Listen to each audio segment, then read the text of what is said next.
कहा तारी टीका ना दियाई इनके झुमका ना दियाई, टीका ना दियाई इनके झुमका ना दियाई, झुमका ना दियाई इनके टीका ना दियाई, झुमका ना दियाई इनके टीका ना दियाई। अभी खाली सोचा तारी सस्ते में निपटा दी। देखी थोड़ा सा धीरे रखो। भाभी सोचा तारी के सस्ते में निपटा दी। 500-1000 रुपया के नाक में के नथुनी मिलेला, वही में निपटा के खत्म करे के बाद। तो देखी कौना भाव में कहा तारी मिली खाली नाक के नथुनिया, मिली खाली नाक के नथुनिया, काजर के परैया, मिली खाली नाक के नथुनिया, काजर के परैया, खाली नाक के नथुनिया, काजर के परैया, आगे ना नदिया कंगनवा, काजर के परैया, नदिया कंगनवा, काजर के परैया,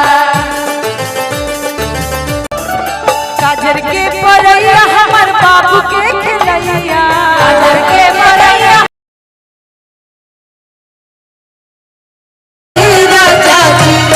दिया कबले हमन छुआई बताई राजा जी, बताई राजा जी, दिया कबले हमन छुआई बताई राजा जी।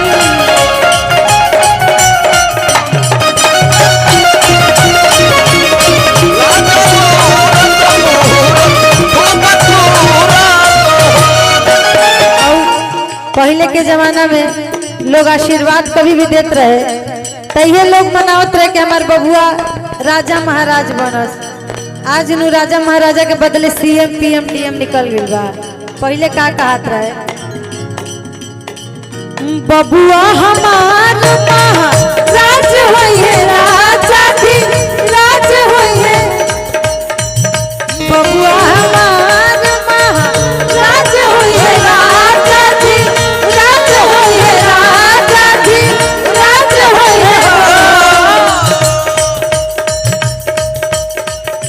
बबुआ हमार महाराज होइए, राजा जी राज होइए, राजा जी राज होइए हो। एललना एललना एललना माथा के मुकुट मानी राज होइए, घर बाके नाज होइए, माथा के मुकुट मानी राज होइए, घर बाके नाज होइए।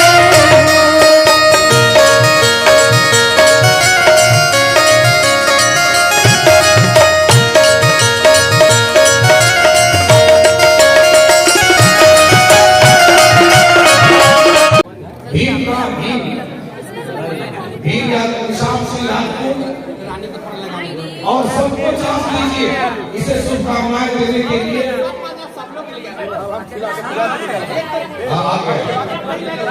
तो जितने लोग हमारे बीच में धनंजय सरपंच दिखाई नहीं दे रहे,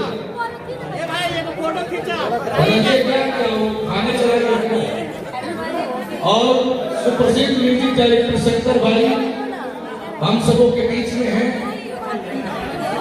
ये जो मस्ती का आलम है, कलाकार की जिंदगी का सबसे बड़ा सौभाग्य है, और ढेरों सारी शुभकामनाएं